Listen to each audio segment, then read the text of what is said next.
السلام علیکم ورحمۃ اللہ وبرکاتہ نحمده ونصلي على رسوله الكريم اما بعد احسن الكلام كلام الله واحسن الهدي هدي محمد صلی اللہ علیہ وسلم۔ حضرت محترم،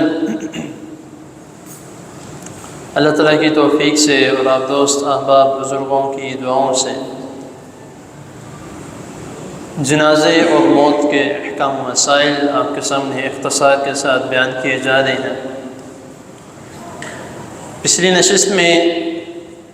حضرت ام سلمہ اور حضرت ابو سلمہ رضی اللہ تعالی عنہما کے متعلق چند باتیں بیان کی تھی کہ رسول اللہ صلی اللہ علیہ وسلم نے حضرت ابو سلمہ رضی اللہ تعالی عنہ کی وفات پر حضرت ام سلمہ رضی اللہ تعالی عنہ کو کیا نصیحت فرمائی۔ جب نبی کریم صلی اللہ علیہ وسلم نے حضرت ابو سلمہ کی وفات کے متعلق حضرت ام سلمہ رضی اللہ تعالی عنہ کو بتایا کہ ان کی آنکھیں بند کر دو، ان کی روح پرواز کر چکی ہے اور آنکھیں جو ہیں وہ اپنی روح کا موت کا پیچھا کرتی ہیں، تو اس لیے جسم ٹھنڈا ہونے سے پہلے آنکھیں بند کر دی جائیں۔ یہ بات سن کر جو وہاں پر موجود تھے حضرت ابو سلمہ رضی اللہ تعالی عنہ کے پاس، تو وہ گھبراہٹ کی وجہ سے، خوف کی وجہ سے سب رونے لگ گئے اونچی اونچی آواز سے۔ کچھ بیچ میں ایسے تھے جو چیخو پکار کرنا شروع ہو گئے، اور حدیث میں آتا ہے کہ کچھ کلمات یعنی کہ اپوزٹ یا نیگیٹو سمجھ لیں، الٹ قسم کے کلمات الفاظ کہنا شروع ہو گئے۔ تو نبی کریم صلی اللہ علیہ وسلم چونکہ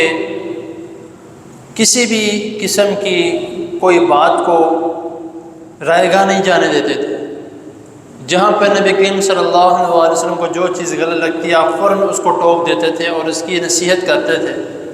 رہنمائی کرتے تھے۔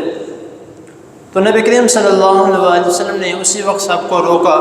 کہ اس طرح کا عمل نہ کرو اور نہ کوئی ایسے الٹ کلمات کو ہو یا ایسے الفاظ کو ہو، کیونکہ یہ فوتگی کا وقت جس وقت فرشتے جو ہیں کسی کی روح قبض کر کے لے کے جاتے ہیں، تو اس وقت اس کے رشتہ دار یا جو وہاں پہ موجود ہیں وہ جس طرح کی کلمات کہتے ہیں فرشتے اس پر آمین کہتے ہیں۔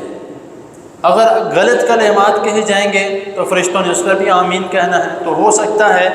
وہ روح جس کو لے کے جایا جا رہا ہے اس کے لیے کچھ اچھی جگہ اللہ تعالیٰ نے سوچی ہو، ہم غلط کلمات کہہ کے اس کا سارا کام بگاڑ دیں۔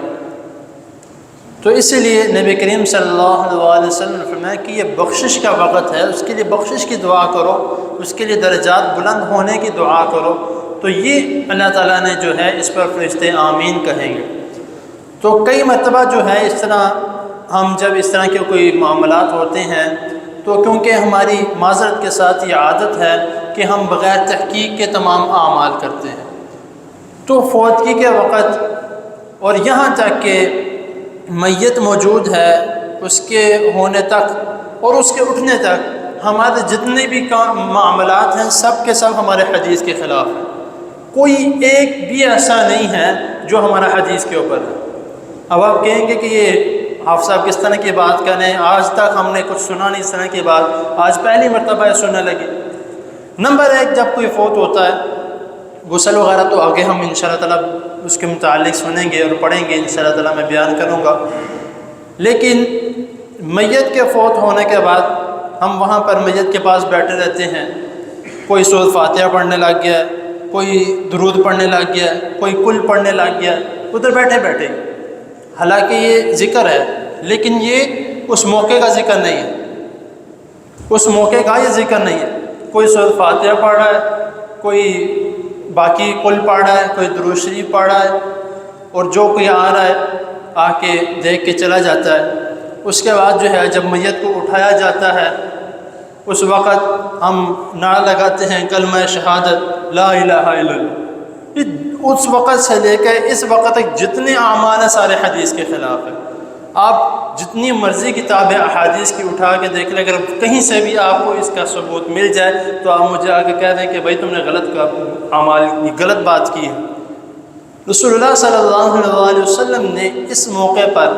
جب حضرت ابو سلمہ رضی اللہ تعالیٰ عنہ کی روح قبض کر کے موت کے فرشتے لے گئے تو نبی کریم صلی اللہ علیہ وسلم نے فرمایا کہ ان کلمات کے ساتھ یہ دعا کرو، اس کی بخشش کی دعا کرو، اللہم اغفر لی ابی سلمہ، اے اللہ ابی سلمہ کو معاف فرما، اس کی بخشش فرما، وارفع درجتہ فیہ،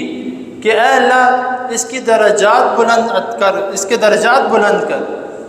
اور اس کے آگے نبی کریم صلی اللہ علیہ وسلم نے فرمایا کہ وَنَوِّرْ لَهُ فِيهِ، کہ اس کو روشن کر دے، اس کی قبر کو روشن کر دے، وَرْفَعْ دَرَجَتَهُ فِي الْمَهْدِيِّينَ، کہ اس کا ہدایت یافتہ لوگوں میں اس کا درجات بلند کر دے، وَافْسَحْ لَهُ فِي قَبْرِهِ، اے اللہ اس کی قبر کو، جس قبر میں جانے لگا اس کی قبر کو کشادہ کر دے، وَاخْلُفْهُ فِي عَقِبِهِ، کہ اے اللہ ان کے پیچھے جو لوگ ہیں ان کے لیے آپ کافی ہو جائیں۔ یہ کلمات کہہ کے جو ہے اس شخص کو دعا دی جائے تو ہم جو ہے وہ اپنے کاموں میں لگ جاتے ہیں، کبھی کوئی کس کو بلا رہا ہے، کبھی کوئی کس کو بلا رہا ہے، آگے کہتے ہیں کہ سارے اکٹھے بیٹھ کے دعا مانگو، وہاں پہ موجود ہے میت تو کہتے ہیں کہ اس کے لیے دعا مانگی جائے۔ اس کے بعد جو ہے باقی دن جو ہے انشاءاللہ اس کے متعلق بھی بات کی جائے گی، اس میں بھی ہے جو ہے وہ ہم شریعت کے خلاف سارے اعمال کریں کہ بیٹھ کے جو ہے وہ دعائے خیر کی جائے، اس کے متعلق جو شخص فوت ہو گیا یہ بھی ہم سنت کے خلاف عمل کر رہے ہیں۔ پھر اس کے بعد پھر ہم ایک دوسرے کو فون کرتے ہیں کہ بھائی میں نے فوت کے والے گھر جانا ہے، تم نے جانا ہے، ہم اکٹھے ہو کے سارے چلتے ہیں تو اس کو ذرا حوصلہ ملے گا، یہ بھی سنت کے خلاف عمل ہے۔ حالانکہ احادیث میں باقاعدہ نبی کریم صلی اللہ علیہ وسلم نے فرمایا کہ اجتماعی طور پر جو ہے کوئی بھی کسی کی فوت کے والے گھر نہ جائے، اور ہم وہاں جا کے جو ہے معذرت کے ساتھ، کچھ نے اس کو کل کا نام دیا ہوا ہے، معذرت کے ساتھ کچھ نے اس کو دعائے خیر کا نام دیا ہوا ہے، دوسرے تیسرے دن جاتے ہیں یا پہلے دن جاتے ہیں، اگر میت جو ہے وہ چلے گئی ہے دفن ہونے کے لیے تو اس کے پیچھے سے اگر کوئی لیٹ آ گیا تو کہتے کہ ہاتھ اٹھاؤ دعا مانگی جائے، یہ بھی شریعت کے خلاف کام ہے۔ تو یہ سارے اعمال جو ہیں وہ ہم دیکھتے ہیں، کرتے ہیں، سنتے ہیں، لیکن ہمیں اس کے متعلق علم نہیں ہے۔ کیوں؟ کیونکہ ہم نے کبھی پوچھا ہی نہیں کسی سے، اور اب ہم معذرت کے ساتھ سارے جو ہیں وہ مجھے دیکھ رہے ہیں کہ شاید میں کچھ غلط کہہ رہا ہوں، یہی صحیح ہے۔ ہم نے آج تک جو ہے وہ کبھی کسی سے اس طرح مکمل بات سنی نہیں، کیونکہ کسی نے بتائی نہیں۔ سارے جو ہیں وہ مین چیزیں بتاتے ہیں کہ جنازے کی دعا بتا دی، جنازے کا طریقہ بتا دیا، غسل کا طریقہ، بس اس کے علاوہ کوئی نہیں۔ بات سمجھنے کی جو ہے وہ ہماری تہ تک جائیں گے تو انشاءاللہ تعالیٰ سمجھیں گے۔ تو اسی لیے جب بھی ایسا کوئی موقع ہو تو ہاں، میت کے دفنانے سے پہلے میت موجود ہے، آپ اس کے لیے بخشش کی دعا مانگ سکتے ہیں، لیکن کس طریقے سے؟ انفرادی طور پر، اجتماعی طور پر نہیں۔ آپ اس کے سامنے بیٹھے ہو، آپ کی اس کے ساتھ محبت تھی، بہت پرانا آپ کا اس کے ساتھ تعلق تھا، تو آپ اس کے پاس آئے ہو، اس کی شکل دیکھی ہے، انا للہ و انا الیہ راجعون، آپ پڑھ کے آپ سائڈ پہ بیٹھ جائیں، نہیں بیٹھنا باہر جا کے بیٹھ جائیں، اس کے لیے بخشش کی دعا کریں۔ ہمارے وہاں پہ بھی جو ہے وہ کاروباری معاملات چلتے رہتے ہیں، تو اس طرح کا ہمیں عمل نہیں ہونا چاہیے۔ تو میں ایک مرتبہ جو ہے وہ دعا آپ کو عربی میں یاد ہو جاتی ہے، کوئی مسئلہ نہیں، بہت اچھی بات ہے۔ اگر نہیں یاد ہوتی تو آپ اردو میں دعا مانگ لیں، انگلش میں مانگ لیں، عربی میں مانگ لیں، پنجابی میں مانگ لیں، جو دعا جس طرح آپ کو یاد ہوتی ہے مانگ لیں، لیکن دعا یہی کرنی ہے، اس کے علاوہ کوئی اور عمل نہیں ہے۔ اس کے علاوہ کوئی عمل شریعت سے ہٹ کے کریں گے تو وہ بدعت ہے، شریعت سے ہٹ کے کریں گے تو وہ حدیث کے خلاف عمل ہے۔ تو اسی لیے بہترین عمل وہی ہے، احسن الکلام کلام اللہ و احسن الہدی ہدی محمد صلی اللہ علیہ وسلم۔ تو بہترین عمل وہی ہے جو رسول اللہ صلی اللہ علیہ وسلم نے اور اللہ تعالیٰ نے بتایا ہے۔ میں ایک دفعہ دوبارہ یہ دعا دہرا دیتا ہوں، اگر آپ کو یاد ہو جائے تو ٹھیک ہے، نہیں یاد ہوتی تو بے شک دوبارہ میرے سے آ کے پوچھنا، کوئی مسئلے والی بات نہیں ہے۔ اللہم اغفر لی ابی سلمہ، ہاں ایک اور مجھے یاد آ گئی کہ جہاں پر یہ ابی سلمہ جو میں نے الفاظ بولے ہیں، اللہم اغفر لی ابی سلمہ، یہاں پر آپ اپنے کسی بھی فوت ہونے والے کا نام بھی لے سکتے ہیں، کیونکہ یہاں پہ تو حضرت ابو سلمہ رضی اللہ تعالیٰ عنہ کی وفات تھی، تو اس لیے نبی کریم صلی اللہ علیہ وسلم حضرت ابو سلمہ رضی اللہ تعالیٰ عنہ کا نام لیا۔ لیکن آپ کا کوئی رشتہ دار فوت ہے تو آپ اس کا نام لے سکتے ہیں۔ جس طرح میں مثال دے دیتا ہوں کہ کوئی عبداللہ نام کا کوئی شخص فوت ہوئے ہیں تو ان کا آپ اس طرح نام لے سکتے ہیں اللہم اغفر لعبداللہ، کوئی مسئلہ نہیں ہے، یا کوئی اور نام بھی جس طرح کا بھی ہے تو اس طرح جو ہے اللہم اغفر، اگر نام یاد ہے تو ٹھیک ہے، نہیں یاد اللہم اغفر لفلان، آپ اس طرح کر کے بھی کر سکتے ہیں اگر نام کا نہیں علم جو بھی فوت ہوا ہے تو اللہم اغفر لابی سلمہ تھا۔ اس کے بعد جو ہے وارفع درجتہ فی المہدیین، کہ اے اللہ اس کو بخش دے اور اس کو ہدایت یافتہ لوگوں میں اس کو بلندیاں عطا فرما، وافسح لہ فی قبرہ،